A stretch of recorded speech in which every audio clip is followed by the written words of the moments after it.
하나님의 말씀은 고린도 후서 13장 5절 우리 한 절에서 보도록 하겠습니다. 고린도 후서 13장 5절입니다.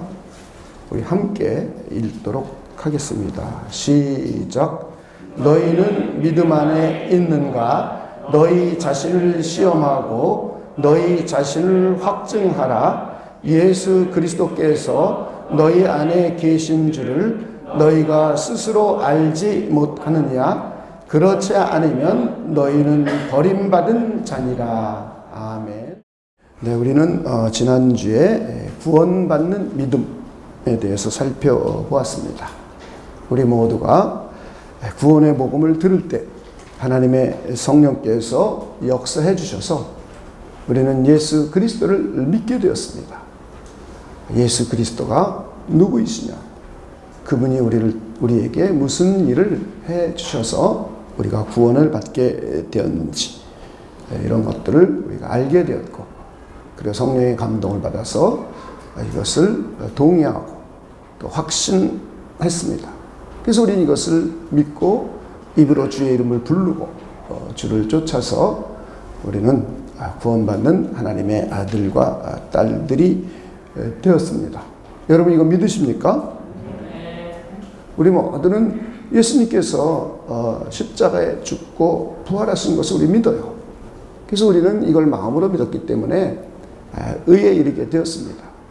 그리고는 입으로 예수가 우리의 주님 되심을 시인함으로 해서 우리 모두는 구원을 받게 되었습니다.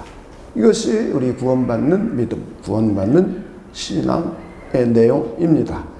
오늘은 이제 믿음과 확신을 한번 생각해 보려고 합니다. 믿음과 확신을 생각해 보고, 이제 우리는 구원의 서정 가운데 있으니까 구원에 대한 확신을 우리가 어떻게 가질 수 있는가를 우리가 한번 생각해 보려고 합니다. 제일 먼저 우리 믿음은, 성경적인 믿음은 우리가 지금까지 배웠던 것처럼 하나님과 그분의 약속의 말씀을 믿는 것입니다. 우리는 그분의 약속의 말씀을 성경 66권을 우리는 그분의 약속의 말씀이라고 믿고 있습니다. 그래서 우리는 궁극적으로 우리가 믿는, 우리가 신앙하는 분은 하나님이세요. 그런데 그 하나님이 어디에 계시된 하나님인가? 성경 66권에 계시되어 계신 하나님을 믿는 거예요. 우리는 성경을 섬기는 게 아닙니다. 성경을 섬기면 이것도 우상이 되는 거예요. 우리는 하나님을 섬기고 하나님을 신앙하고 하나님을 믿는 거예요. 우리 이건 절대 잊으면 안 됩니다. 그런데 어떻게 믿느냐죠. 어떻게. 이것은 우리 성경을 통해서 믿는다는 거예요. 성경을 통해서. 남의 이야기를 듣고 믿는 게 아닙니다. 우리는 성경을 통해서 성경에 계시하고 계신 하나님을 믿는 거예요. 이걸 우리가 절대 잊어버리면 안 돼요. 그래서 우리의 믿음이 바로 이렇게, 이것이 바로 성경적인 믿음입니다. 그래서 우리는 전 인격이 이걸 믿는 겁니다. 내 지성이 알고 이해하게 되었고, 그리고는 내 마음이 그것을 동의했습니다. 이 동의했는데 확신을 가지고 하는 동의예요. 그리고는 내 의지가 이제 신뢰하는 거죠. 신뢰하고 나의 전인격이 전심으로, 전인격이 하나님을 의지하고 의뢰하고 하나님의 말씀인 성경을 믿고 의지하는 삶. 이것이 믿음입니다. 그래서 우리는 믿음을 여러분들이 잘 이해해 주시길 바랍니다. 이제 두 번째는 확신에 관한 문제입니다. 우리가 믿음을 가졌다. 그런데 그 믿음에 대한 확신이 어떤 것인가에 대한 우리를 살펴보려고 합니다. 확신에는 두 가지 측면으로 우리가 생각해 볼 수 있습니다. 하나는 객관적인 확신이에요. 이 객관적인 확신이라는 것은 우리가 조금 전에 믿음에 대해서 생각해 봤던 것처럼 믿음에는 확신의 요소가 포함되어 있어요. 그렇죠? 우리가 진리를 듣고 알게 되었죠. 그리고는 내 마음으로 그것을 받아들였어요. 동의했어요. 그것이 진리라는 것을 확신하고 동의한 겁니다. 그렇죠? 그래서 확신이라는 요소가 이미 믿음 안에 내포되어 있어요. 그런데 이것은 이제 객관적인 겁니다. 하나님에 관한 확신이에요. 하나님의 진리의 말씀에 관한 확신이에요. 여러분, 하나님은 불변하시는 분임을 우리 믿고 있어요. 하나님은 약속하신 것을 반드시 지키시는 우리 신실하신 분임을 우리는 믿고 있습니다. 바로 이 하나님과 이 하나님의 약속을 우리가 믿는 겁니다. 그렇죠? 그래서 1차적으로 우리는 이것을 객관적인 확신이라고 말을 합니다. 그래서 우리 신앙 안에 내포되어 있는 것이에요.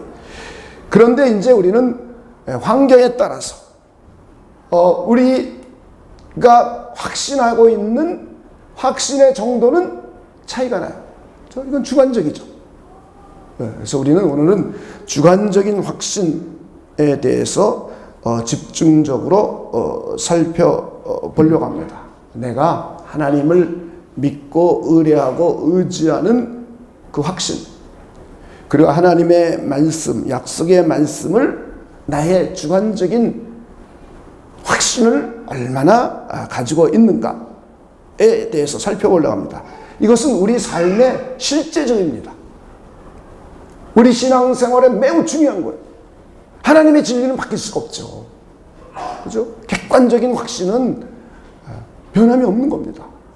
그런데 나의 삶 가운데 주관적으로 확신하는 것은 상황에 따라서, 환경에 따라서 사람마다 달라요. 그런데 이것은 우리의 삶에 매우 중요한 요소를 가지고 있습니다. 우리 신앙생활에 아주 유익합니다. 여러분, 하나님께서 우리를 구원해 주셨다는 구원의 확신을 가지고 계십니까? 그런데 우리는 어떤 때는 구원의 확신이 흔들리게 돼요. 세상에 나가서 죄하고 짝 세상과 놀다 보고 또 교회도 몇 번 빠지다 보면 내가 구원받은 거 맞은가? 이런 의심을 해요.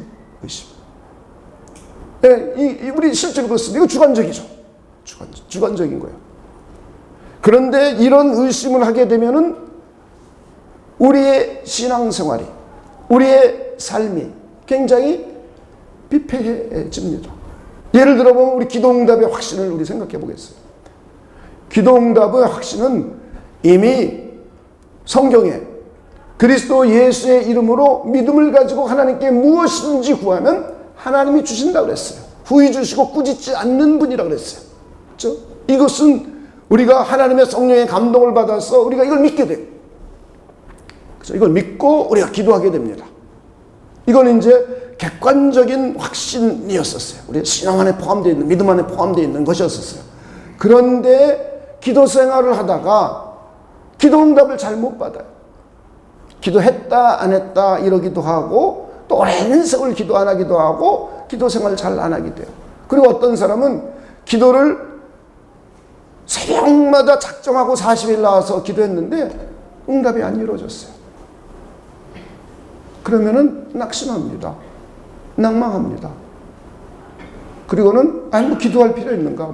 기도해도 그래서 자기도 모르게 만성적으로 기도해봐야 소용없어. 기도 응답에 대한 확신이 없어져요.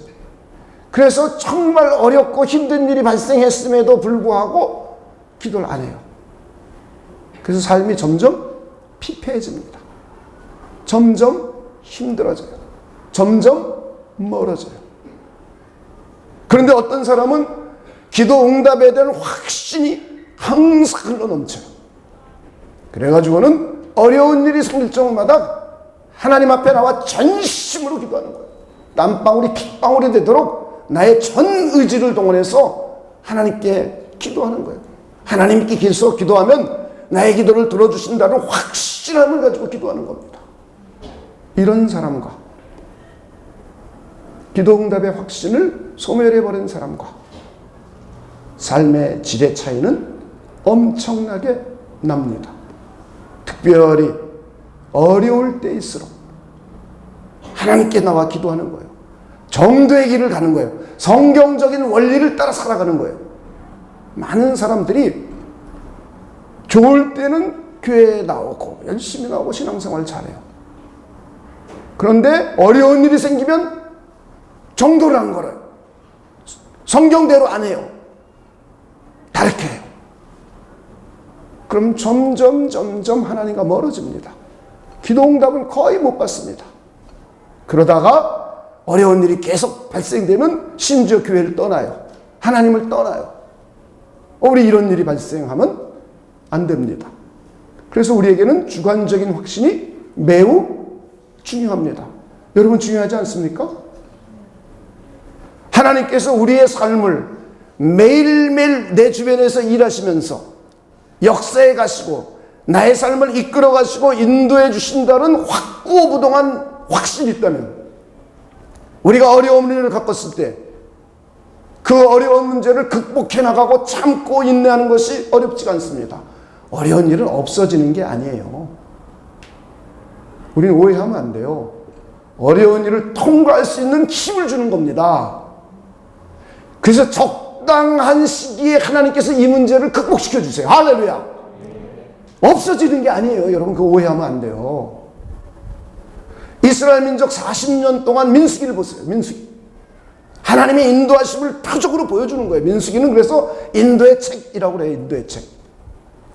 40년 동안 인도에 가시는 이 길 가운데에 어려운 문제가 발생하고 전쟁이 일어나고 병이 있고 이런 것이 있으면 하나님께서 지켜주고 보호해주고 이걸 이겨나갈 힘을 주는 거예요. 그러면서 하나씩 하나님께서 퇴치시켜주면서 마침내 40년이 지나서 가나안 땅에 들어갈 수 있게 하는 겁니다. 할렐루야. 잘 이해하셔야 돼요. 여러분들이. 신앙은 도깨비 방망이가 아니에요. 하나님은 도깨비 방망이가 아닙니다.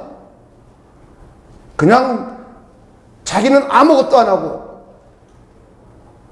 무슨 문제가 생겨서 하나님께 나와 기도해서 들어주면 하나님은 믿을만 하다고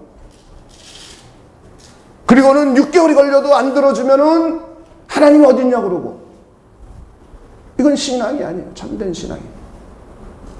저는 여러분들이 신실한 신앙인으로 잘 성장되시기를 주님의 이름으로 축원을 드립니다. 이렇게 확신이라는 것은, 주관적인 확신이라는 것은 우리에게 매우 중요합니다. 우리가 이 땅을 살아가면서 죄를 많이 짓죠. 그럼 죄의식에 빠집니다. 누구나. 죄의식이 없는 사람은 양심이 문제가 심각한 사람이에요. 자기가 잘못해놓고도 잘못한 걸 몰라요. 자기가 주님의 몸된 교회에 해가 되는 짓을 하고도 그게 주님의 몸된 교회에 해가 되는 짓인지도 몰라요. 이건 진짜 심각한 거죠. 그래서 죄의식을 갖는다는 것은 우리에게 매우 중요합니다. 죄의식을 가져야 우리는 고칠 수가 있죠. 죄의식이 없는데 어떻게 고치겠습니까? 잘못했으면 인식을 해야죠. 그리고 죄의식을 가져야죠. 그런데 문제는 죄의식을 갖다가 보면 죄책감에 억눌리기도 해요. 죄책감에 억눌려서 자유함이 없고 아주 자기 마음이 힘들어요. 이건 당연한 겁니다. 그런데 죄책감에 억눌렸을 때에 내가 구원받은 건 맞는가? 이런 고민도 해봐요. 어떤 사람은 내가 죄를 용서받은 건 맞은가? 나 이러다 이 죄 때문에 내가 혹시 지옥 가는 거 아닌가? 이런 여러 가지 고민을 하게 됩니다. 이때 우리가 예수님의 피를 힘입어서 죄를 용서받았다는 사죄의 확신을 가지고 있는 사람은 하나님께 나와서 예수의 피를 믿고 의지하고 회개합니다. 그래서 죄를 용서받은 기쁨을 누려요. 경험해요. 그렇지 않은 사람은 회개도 안 하고 그냥 또 죄를 짓는 구렁텅이로 빠져가면서 죄의식과 죄책감에 계속 눌려서요. 그러다 보면 이게 심리적인 압박이 대단히 심해져서 우울증에 걸리기 십상입니다. 조울증에 걸리기 십상입니다. 그래서 우리는 이런 확신을 갖는다는 게 매우 중요합니다. 여러분, 이 세상에서 하나님께서 피할 길을 열어주실 걸 믿으십니까? 네. 하나님께서 이 세상에서 우리를 승리케 해주실 걸 믿으십니까? 네. 우리는 이 성경 안에 기록되어 있기 때문에 아는 거예요. 성경 안에 기록되어 있기 때문에. 그런 것이 성경 안에 기록이 안 돼 있다면 우리는 모르죠. 하나님이 그런 분인 줄. 그죠? 그냥 믿을 수가 없죠. 근데 성경에 하나님은 우리의 죄를 완전히 용서해 주셨다. 그래서 우리 이거 믿음으로 받아들이는 거예요. 하나님께서는 그리스도 예수의 이름으로 기도하면 응답해 주신다. 이걸 믿음으로 받아들이는 거예요. 하나님께서는 우리의 인생길 가운데 함께 하시면서 내 인생을 이끌어 주시고 인도해 주시고 훈련시켜 주신다. 그래서 마침내 하나님의 선에 도달하게 해 주신다. 우리 이걸 믿는 거예요. 성경이 그렇게 기록되어 있으니까. 하나님께서는 이 세상을 살아가는 가운데 어려운 일을 만나거나 죄를 만났을 때 피할 길도 열어주시고 죄로부터 승리할 수 있도록 해주시고 이 세상으로부터 믿음을 가지고 승리할 수 있도록 해주신다 라고 성경에 기록되어 있기 때문에 우리는 이 사실, 이 진리를 우리는 믿음으로 받아들이는 거예요. 할렐루야. 이게 믿음인 거예요. 그리고는 그 믿음에 대한 확신을 가지고 있느냐, 의심을 하고 있느냐, 반신반의하느냐, 이건 사람마다 다른 거예요. 사람마다 다 다른 거예요. 그런데 이 믿음의 내용은 바뀌는 게 아니에요. 그런데 우리 주관적으로 확신하는 것은 사람마다 다 다릅니다. 저는 여러분들이 이번 기회를 통해서 이런 확신을 여러분이 가질 수 있는 분들 되시길 다시 한번 주님의 이름으로 축원을 드립니다. 그래서 우리는 이 확신에 관한 내용들을 우리는 교회에서 성경 공부로까지 그룹 모여서 할 수 있도록 이렇게 해줍니다. 왜냐하면 이것이 우리의 삶에 직접적인 영향을 미치기 때문이에요. 이런 확신이 없는 사람들은 기도 그냥 형식적으로 하는 거예요. 정말 기도하면 하나님이 들어주실까? 라는 확신이 있어야 되겠죠, 우리가. 저는 여러분들이 그럴 수 있는 분들이 되시길 다시 한번 주님의 이름으로 축원을 드립니다. 우리가 신앙생활을 하다 보면 죄와 가까울 경우가 많죠, 세상에서. 그럼 이것이 이제 우리를 참 믿음의 확신에서 멀어지게 해줍니다. 또 세상과 짝하다 보면 하나님과 멀어지게 되고, 그러다 보면 하나님께서 참 내 인생을 이끌어 주시나? 이런 회의도 들고 또 근심도 하게 돼요. 그리고 이렇게 이제 사회적으로 어려운 시기가 오면 우리는 많은 두려움이 생깁니다. 염려가 생깁니다. 근심이 생깁니다. 걱정이 생깁니다. 그런데 여러분들 가운데 혹시 여러분 가운데 지금 어려운 문제가 실질적으로 여러분의 삶 속에 들어와 있다면 이 문제 때문에 힘들죠. 이런 문제 때문에 고민합니다. 이런 문제 때문에 걱정합니다. 이런 문제 때문에 염려합니다. 이건 당연한 거예요. 그러면은 우리 주님은 뭐라고 책망하시냐면 믿음이 적은 자요, 이렇게 책망하세요. 왜 의심했느냐? 내가 이미 성경을 통해서 다 약속해놨고 이것이 믿음이고 이런 믿음의 확신을 가지고 너가 살아야 이 세상에서 승리를 보장받고 이 세상에서 하나님의 풍요로움을 누리고 근심 걱정 없이 살 수 있는데, 오늘의 근심과 걱정은 오늘로 끝내고 내일 거 끌어도 하지 말아라. 하나님이 내일 너희가 무엇이 필요한지 다 알고 계신다.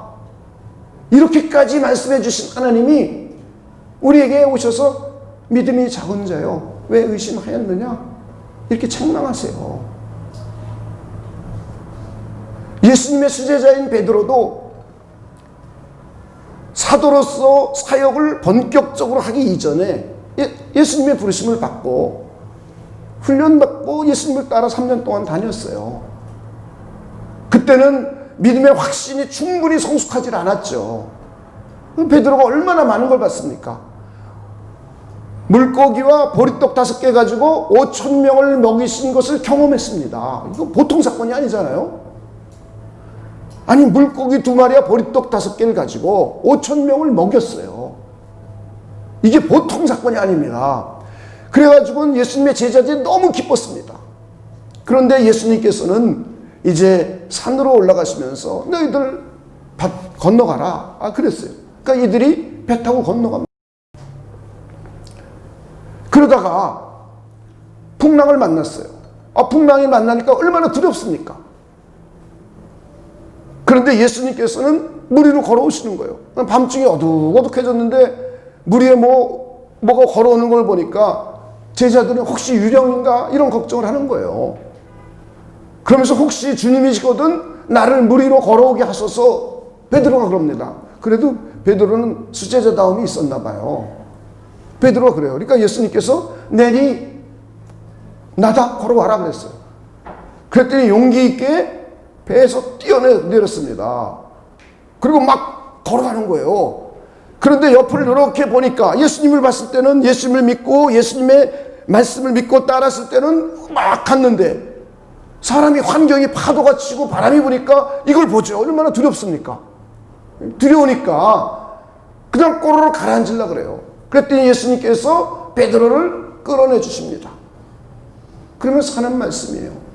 왜 의심하였느냐? 믿음이 작은 자요.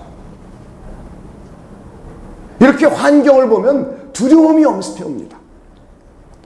그리고 염려하고 근심하고 걱정하게 됩니다.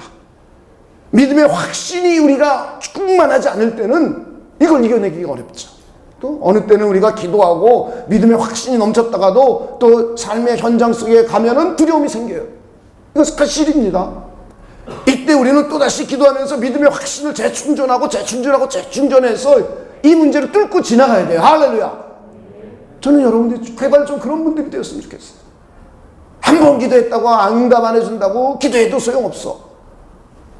이런 데다 많은 사람들이 어려우면 어려울수록 자꾸 세상 속으로 더 빠져들어가요. 하나님의 방식을 따르지 않아요. 하나님의 사람에도 불구하고 이건 비극이죠. 저는 여러분들이 그런 분들이 되지 않기를 주님의 이름으로 축원을 드립니다. 우리 한번 아브라함을 보자고요. 아브라함. 우리 베드로가 초창기의 베드로는 그랬어요. 나중에 성령이 충만하게 임하고 난 후에 사도로서 이제 예수님이 없는 상태에서 성령의 충만함을 힘입어서 하나님의 사역을 감당할 때는 이런 일이 없었어요. 강하고 담대하고 믿음의 확신이 넘치고 그래서 죽을 때도 순교했어요. 근데 순교하는 거 두려워하지 않고 당당하게 순교했습니다. 믿음의 확신이 그만큼 중요하죠. 믿음의 확신이 있었을 때와 없었을 때 차이예요. 근데 아브라함을 한번 보자고요. 아브라함 믿음의 조상입니다. 성경은 아주 구체적으로 기록했어요. 사라가 경수가 끊어지고 그러니까 환경을 보면 도대체 아이를 낳을 수가 없어요. 근데 성경은 뭐라 그랬냐면 믿음이 약해지지 않고 믿음의 확신을 가지고 그는 나갔어요. 그랬더니 100세에 아들을 낳았어요. 할렐루야. 이렇게 베드로의 초창기의 모습과 그때는 예수님이 꾸짖으시는 거예요. 믿음이 적은 자요. 왜 염려하느냐? 왜 근심하느냐? 왜 걱정하느냐? 두려워하느냐? 그리고 믿음의 확신이 없으면 우리는 염려, 근심, 걱정, 두려움이 따라요. 근데 믿음의 확신을 가지고는 염려, 근심, 걱정, 두려움을 몰아내죠. 의심에서 완전히 벗어나요. 할렐루야. 의심에서 벗어나서 확신을 갖는 거예요. 근데 아브라함은 이게 충만히 가진 사람이에요. 그래서 우리의 믿음의 조상이 되었습니다. 우리가 한번 이렇게 아브라함과 베드로의 초창기의 모습을 우리 비교해 보면서도 우리는 생각해 볼 수 있습니다. 그래서 우리 모두는 아브라함을 좀 배웠으면 좋겠어요.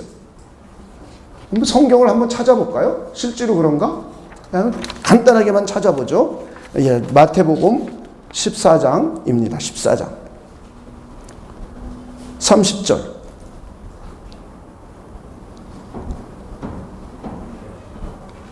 바람을 보고 무서워요. 빠져가는지라 소리질러 이르되 주여 나를 구원하소서 하니 예수께서 즉시 손을 내밀어 그를 붙잡으시며 이르시되 믿음이 작은 자여 왜 의심하였느냐. 의심한단 말이에요. 의심. 두려워요. 뭘 보고 두려워했죠? 파도, 환경을 보고 두려워했습니다. 자, 이제 로마서 4장 한번 보겠습니다. 로마서 4장 19절, 20절, 21절 보겠습니다. 로마서 4장. 베드로요. 그가 백세나 되어 자기 몸에 죽은 것 같고, 백세가 됐으니까 몸이 죽은 것 같죠. 사라의 태가 죽은 것 같음을 알고도, 알았어요? 몰랐어요? 알았어요. 환경을 보고 아는 거예요. 알고도 믿음이 약해지지 아니하고, 믿음이 약해지지 않았어요. 믿음이 없어 하나님의 약속을 의심하지 않고. 다르죠. 베드로는 의심, 약해지고 두려워했어요. 그렇죠? 믿음이 없어 하나님의 약속을 의심하지 않고, 믿음이 없어지지도 않았어요. 믿음을 가지고 있었고 믿음을 약해지지 않았어요. 그 다음에 믿음이 견고하여져서, 믿음이 견고해져서 하나님께 영광을 돌리며 약속하신 것을, 그것을 또한 능히 이루실 줄을, 그 다음에 읽어봅시다. 시작. 확신하였으니. 이게 다른 거예요. 확신. 믿음의 의심을 떨쳐버리고, 의심을 하게 되면 두려움과 염려와 근심과 걱정이 몰려와요. 이걸 떨쳐버리고 확신에 찼어요. 할렐루야. 저는 여러분들이 그런 분들이 되시길 다시 한번 주님의 이름으로 축원을 드립니다. 그래서 확신은 의심에서 벗어나는 거예요. 그러니까 믿음과 확신을 비교하는 것이 아니라, 믿음의 내용은 우리가 하나님의 말씀과 하나님에 관한 거예요. 그렇죠? 그것을 성령의 감동을 통해서 내가 확신하고 받아들였었어요. 그런데 신앙생활하다, 사회생활하다 보면은 환경의 영향을 받아서 나의 이 확신이 흔들리는 거예요. 그래서 두려워하고 근심하고 걱정하고 염려하고 의심이 생겨나기 시작한 거예요. 자, 그럴 때 우리는 확신이라는 단어는 이 의심으로부터 벗어나는 거예요. 의심으로부터. 할렐루야. 저는 여러분들이 의심으로부터 온전히 벗어날 수 있는 분들 되시길 주님의 이름으로 축원을 드립니다. 그래서 오늘은 구원의 확신에 대해서만 생각해 보려고 그래요.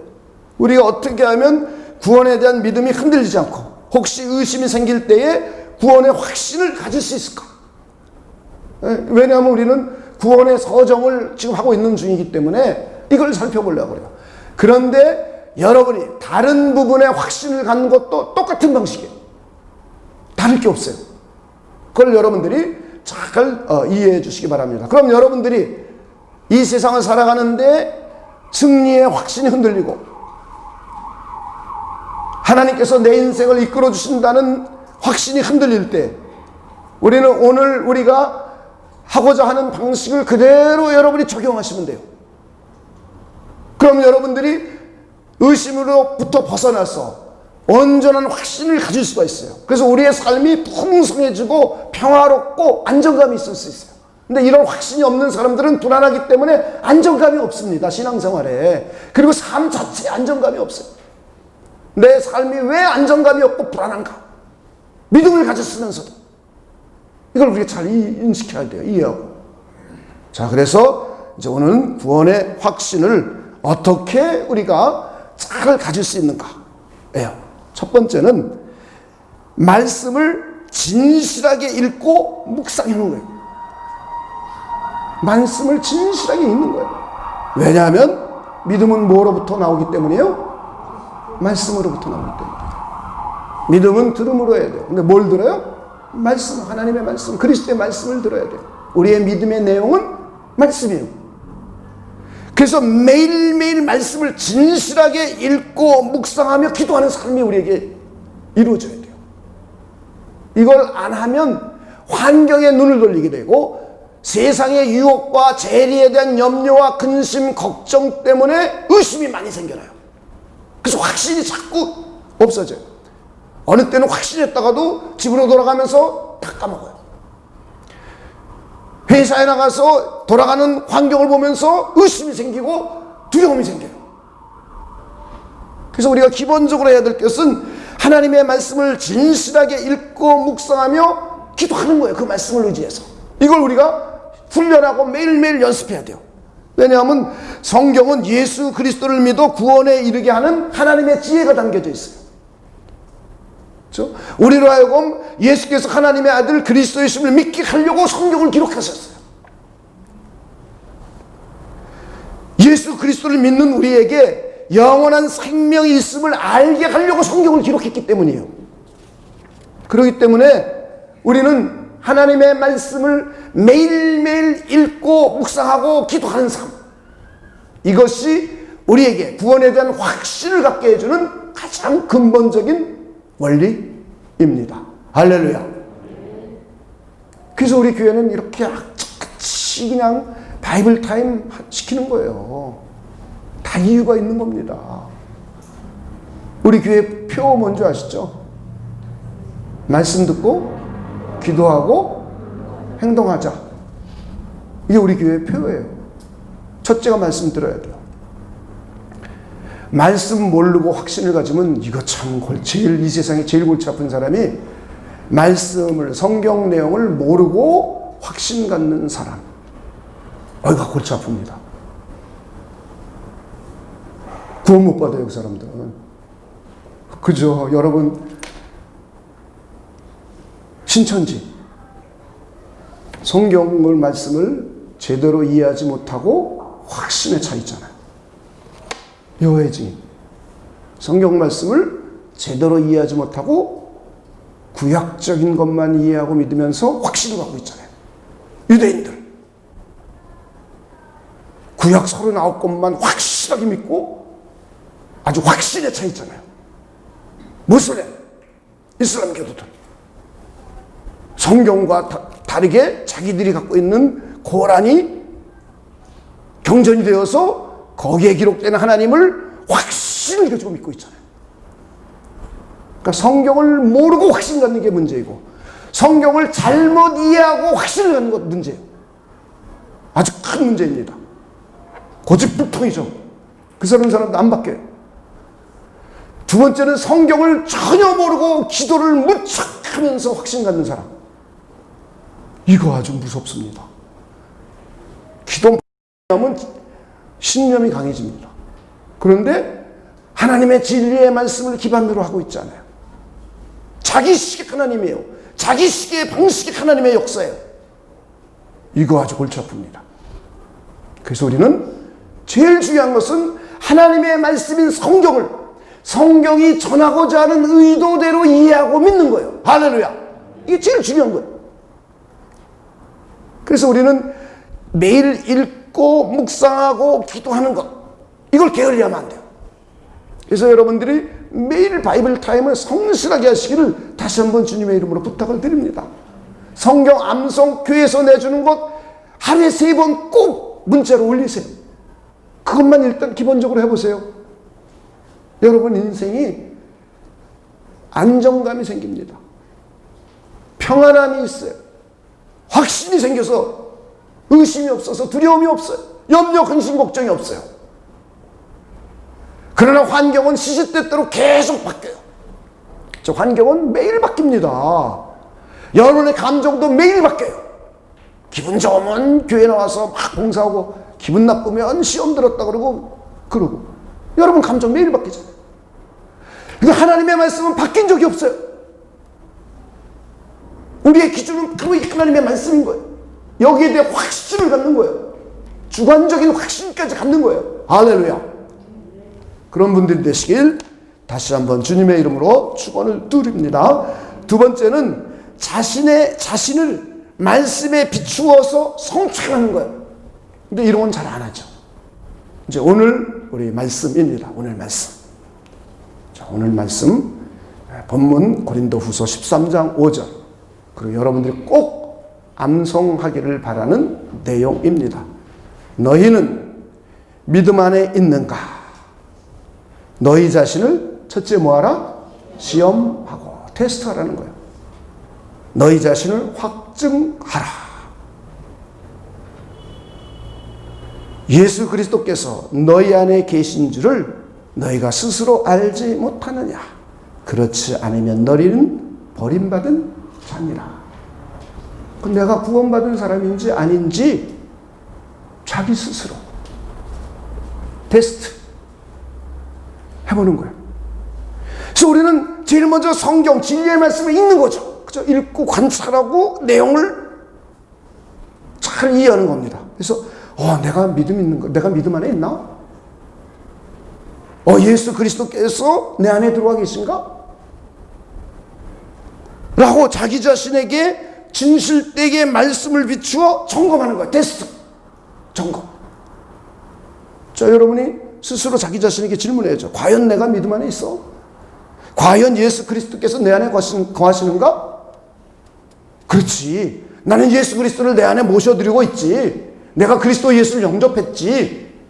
그럼 나는 세상에서 나가서 짝하고 놀다가 하나님과 좀 멀어지고 교회 안 온 지 6개월 되고 1년 됐는데 자기 자신을 말씀을 읽으면서 자세히 비춰보니까 그래, 내가 그리스도 예수를 영접해서 신앙생활을 열심히 하다가 이게 살다 보니까 돈이 너무 좋고 세상이 너무 좋고 이게 죄를 짓다 보니까 내가 구원에 대한 확신이 흔들렸구나. 그래, 맞아. 난 믿음의 사람이었지. 그리스도가 내 안에 있지. 자기 자신이 스스로 자기 자신에게 진실되게 점검해보는 거예요. 항상 말씀 앞에. 여러분들이 그래 주시기를 주님의 이름으로 축원을 드립니다. 이걸 우리는 잘 안 하죠. 잘 안 하니까 그렇습니다. 우리 기도응답도 예를 들어보죠. 기도응답도 보면 성경에는 내 이름으로 지금까지 아무것도 구하지 아니하였으나 구하라. 그리하면 주신다 그랬어요. 그리고 너희 기쁨이 충만하리라고 했습니다. 그리고 하나님은 후히 주시고 꾸짖지 않느니 하시는 분이기 때문에 믿음을 가지고 기도하라. 믿음을 가지고 기도하면 주신다 그랬어요. 심지어 믿음의 기도는 병든 자까지도 치료해 주겠다라고 약속하셨어요. 이게 진리예요. 우리의 믿음은 이걸 믿는 거예요. 그렇죠? 이거. 이게 안 믿어지면 이건 뭐 기도할 의미가 없죠. 만약에 이게 안 믿어진다면 이런 걸 여러분이 기도하는 겁니다. 하나님, 이게 진리의 말씀인데 난 이게 믿어지지 않습니다. 하나님, 이걸 믿을 수 있도록 도와주세요. 하면 다 믿어지게 해주세요. 하나님은 인격자이시고 하나님은 항상 우리의 기도와 우리의 모든 숨소리까지 항상 듣고 계세요. 인격자이시기 때문에 하나님은 어떤 바람이나 힘이 아니에요. 기계가 아니에요. 동물이 아니에요. 어떤 전능한 힘을 갖고 있는 도덕성도 없고 지성도 없고 그런 이상한 존재가 아니에요. 우리가 믿는 하나님은 영이시기 때문에 안 보일 뿐이에요. 영이기 때문에 어디든지 거하시는 거예요. 무소부지하신 분이에요. 그런데 그분은 인격을 갖고 계세요. 완전한 인격을 갖고 계세요. 지성을 갖고 계세요. 도덕성을 갖고 계세요. 만약에 그분이 인격이 없다면 우리의 구원은 못 받습니다. 그래서 그분이 인격자이기 때문에 우리가 구원받는 거예요. 그래서 우리가 말하면은 그분은 들으세요. 여러분 그렇게 믿으십니까? 이게 우리에게 중요한 겁니다. 이 하나님과 나와의 관계예요. 관계. 인격적인 관계. 그래서 하나님, 내가 이게 성경에 기록됐는데도 안 믿어집니다. 이걸 믿을 수 있도록 도와주세요. 하다 보면 하나님께서 믿음을 여러분에게 서서히 주십니다. 주세요. 그럼 이제 믿음을 가지고 기도하러 나왔어요. 그랬는데 기도 응답을 속히 못 받았어요. 그럼 실망하죠. 기도 응답에 대한 확신이 자꾸 줄어들어요. 그 의심이 생겨요. 의심이 생겨요. 그래서 어떤 사람은 아예 의심이 생겨서 기도 안 해요. 그런 사람은 이제 피폐해지는 거죠, 삶이. 그런데 의심이 생겼을 때 하나님 앞으로 나와서 말씀을 다시 한번 읽고 묵상하는 거예요. 그렇죠? 영접하는 자 곧 그 이름을 믿음으로 하나님의 자녀가 되는 권세를 내가 가졌지. 그래, 이 자녀된 권세를 기도로 사용할 수 있도록 하나님께서 나에게 주셨지. 그래, 예수님의 이름으로 하나님께 기도해야지. 근데 내가 가만히 살펴보니까 전심으로 기도하지 않고 요즘 의심을 하고 있어. 의심하면서 두려워하고 있어. 염려하고 있어. 근심 걱정하고 있어. 내가 확신이 없구나. 하나님 응답해 주신다는 확신이 없구나. 자기 스스로 자기 자신을 테스트, 점검하는 거야. 점검. 이게 두 번째 단계. 항상 우리에게 필요한 거예요. 성경이 오늘 우리에게 제시해 주고 있어요. 그리고 성경은 요한일서에 보면 이런 예가 꽤 많이 나와 있어요. 하나님의 방식이에요, 이거. 그런 다음에 이제 하나님께 점검한 후 기도를 통해서 진실하게 회개하는 거예요. 회개할 거. 하나님, 나에게 하나님이 이렇게 언약을 해주셨는데도 불구하고 기도 응답 당장 안 들어줬다고 해서 내가 의심했습니다. 그리고 두려움이 있었습니다. 예수의 피를 믿고 의지합니다. 다시 한번 믿음을 돈독하게 가질 수 있도록, 이 믿음을 확실하게 가질 수 있도록, 이거에 대한 확신, 기도의 응답에 확신이 넘치도록 하나님 저를 축복해 주소서 하면서 믿음을 갱신하는 거예요. 신실하게. 이게 우리에게 매일매일 필요한 일이에요. 매일매일 필요한 일. 그러면 하나님께 나와서 또 담대하게 또 기도하는 겁니다. 할렐루야. 그러면 하나님께서 역사해 주시는 거예요. 자, 오늘도 이 구원에 관한 것도 정말 맞아, 나 그리스도를 영접했지, 나 하나님의 자녀 맞지, 그래 맞아, 나 구원 받은 자야. 그런데 내가 지금 하나님의 자녀답게 살고 있었던가? 진실하게 질문해 보는 거죠. 자기 자신을 테스트해 보는 거예요. 요즘 바쁘다는 핑계로 성경 읽고 묵상하는 시간을 제대로 갖지 않았구나. 깨닫게 됐어요. 그러면 하나님께 나와서 이제 전심으로 하나님께 자기 자신을 점검하고 난 후에 회개할 것 회개하면서, 이건 진실하게 회개해야 되겠죠. 그리고는 신실하게 믿음을 다시 한번 갱신하는 거예요. 하나님, 하나님의 아들임에도 불구하고 참 제가 세상이 너무 좋고 돈이 너무 좋아서 세상적인 것만 따랐습니다. 그러다 보니 하나님을 인격적으로 대우하고 하나님의 말씀을 읽고 묵상하는 일에 게을렀었습니다. 회개합니다. 그리고 일주일 동안 내가 30분 먼저 일어나서 바이블 타임을 매일 철저하게 신실하게 했습니다. 할렐루야. 그러면서 믿음을 다시 한번 갱신하는 거예요. 할렐루야. 이게 우리가 해야 될 일이에요. 저는 여러분들이 그럴 수 있는 분들이실 다시 한번 주님의 이름으로 축원을 드립니다. 다시 한번 정리해보면 제일 먼저 하나님의 말씀을 평상시에 읽고 묵상하고 기도하는 삶이에요. 이것이 우리의 확신을 갖게 해주는 가장 근본적인 요소예요. 그러나 환경에 의해서 어려움을 겪거나 그럴 때 의심하게 되죠. 그럼 의심에서 벗어나 확신을 갖기 위해서는 다시 한번 하나님의 말씀을 읽고 그 말씀을 두 번째는 테스트해 보는 거예요. 자기 자신을 점검해 보는 거예요. 그렇죠? 아주 깊이 생각해 보는 겁니다. 이건 자기 자신을 말씀에 비추고 성찰하는 시간이죠.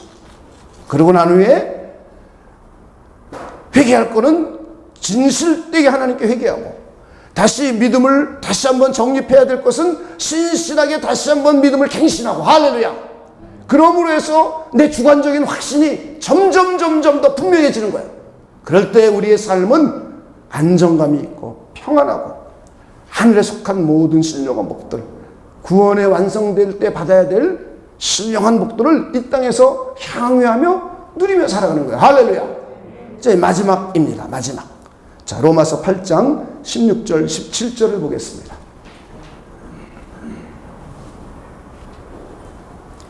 성령이 친히 우리 영과 더불어 우리가 하나님의 자녀인 것을 증언하시나니, 자녀이면 또한 상속자 곧 하나님의 상속자여 그리스도와 함께한 상속자니 우리가 그와 함께 영광을 받기 위하여 고난도 함께 받아야 할 것이니라. 여러분 안에 하나님의 성령이 거하십니까? 그 성령께서 여러분의 영과 함께, 우리의 영혼이 있죠? 성령께서 내 안에 거시면서 내 영과 함께 우리가 하나님의 자녀인 것을 자꾸 뭐 해줘요? 증언해 준단 말이에요. 우리 안에서. 자, 이것은 굉장히 신비한 일이죠. 그리고 이건 지극히 주관적인 일입니다. 그렇죠? 지극히 주관적인 일이에요. 여러분 안에 계신 성령께서 여러분에게 확인시켜 주시고 증언시켜 주신 걸 여러분 경험했습니까? 아, 내가 그리스도인이라구나. 구원받은 하나님의 사람이구나. 아, 내가 하나님의 아들이구나. 아, 내가 하나님의 나라의 상속자구나. 이런 것을 자꾸 여러분 안에 계신 성령께서 확인시켜 주는 거예요. 증언해 주는 거예요. 이 성령이 우리에게서 하시는 사역입니다. 그래서 여러분들이 경험 있는 분들도 계시잖아요.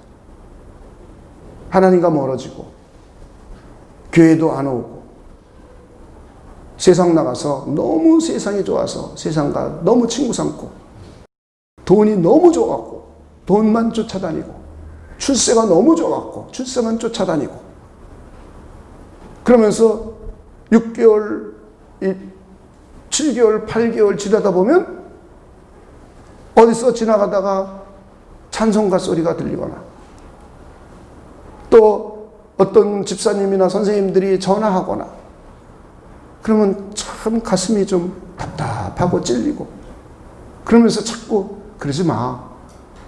너 구원받은 내 자녀잖아.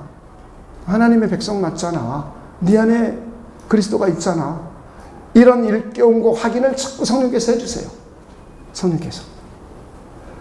그러면 어떤 사람은 아이 몰라 그냥 그리고 또 세상과 노는 사람이 있어요.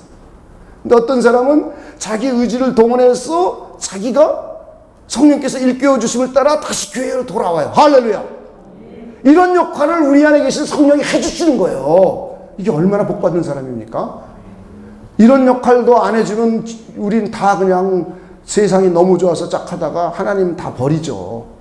그런데 하나님께서는 우리 안에 하나님의 성령을 인쳐주셨고 성령께서 내 영과 더불어 내가 하나님의 자녀라는 것을 내가 하나님의 나라의 상속자라는 것을 예수님께서 나를 위하여 십자가에 피 흘려 죽으셨다는 것을 나에게 자꾸 증언하고 확인시켜 줍니다. 할렐루야. 그래서 우리는 확신을 갖게 되는 겁니다. 다시 한번 우리 마지막으로 정리해 보겠습니다. 우리 주관적인 확신은 결국은 우리가 하나님의 말씀을 늘상 읽고 묵상하고 기도함을 가질 때 우리 확신이 생겨납니다. 그런데 살다 보면 환경에 의해서 우리가 확신이 줄어들고 자꾸 의심을 갖기 시작해요. 이럴 때 우리는 의심에서 온전히 벗어나 확신을 갖게 하여 하나님의 말씀을 앞에 자기 자신을 테스트, 점검해 보는 거예요. 점검. 그리고는 그 점검의 결과에 따라서 진실되게 회개할 것은 회개하고 신실하게 믿음을 갱신해야 될 것은 갱신하고 해서 우리의 확신을 점점 분명하게 해갈 수 있는 분들의 실 다시 한번 주님의 이름으로 축원을 드립니다. 그럼 우리의 삶은 첫째는 평안이에요. 평안. 두 번째는 안정감이 생겨요. 안정감. 그리고는 하나님의 나라의 복을 누리며 향유할 수 있도록 해줘요. 할렐루야. 저는 여러분들이 확신이 넘치는 그런 분들이 되시길 다시 한번 주님의 이름으로 축원을 드립니다. 기도하겠습니다. 하나님, 오늘은 신앙과 또 확신에 대해서 생각해 보았고 특별히 구원에 대한 확신을 구체적으로 한번 생각해 보았습니다. 우리에게 하나님의 말씀 앞에 나 자신을 점검해보고 성찰해봄으로 해서 하나님 앞에 신실한 회개와 그리고 신실한 믿음의 갱신을 이루어가 늘상 확신에 넘치는 우리 모두가 되도록 하나님께서 우리를 축복하여 주시옵소서. 하나님께서 우리를 자녀 삼아 주셨다는 확신, 하나님께서 우리 죄를 용서해 주시고 구원해 주셨다는 확신, 하나님께서 우리 인생에 개입하셔서 매일매일 이끌어 주시고 인도해 주신다는 확신, 하나님께서 이 세상에서 승리할 수 있도록 이끌어 주신다는 확신, 하나님께서 기도하면 우리에게 기도를 들어 응답해 주신다는 이 확신을 가지고 살아가 하나님께는 영광이 되고 이 땅에 우리의 삶 가운데 평강과 안전함과 하나님의 풍성한 복을 누리며 살아가도록 하나님께서 우리를 축복하여 주시옵소서. 감사를 드리며 예수님의 이름으로 기도하옵나이다. 아멘.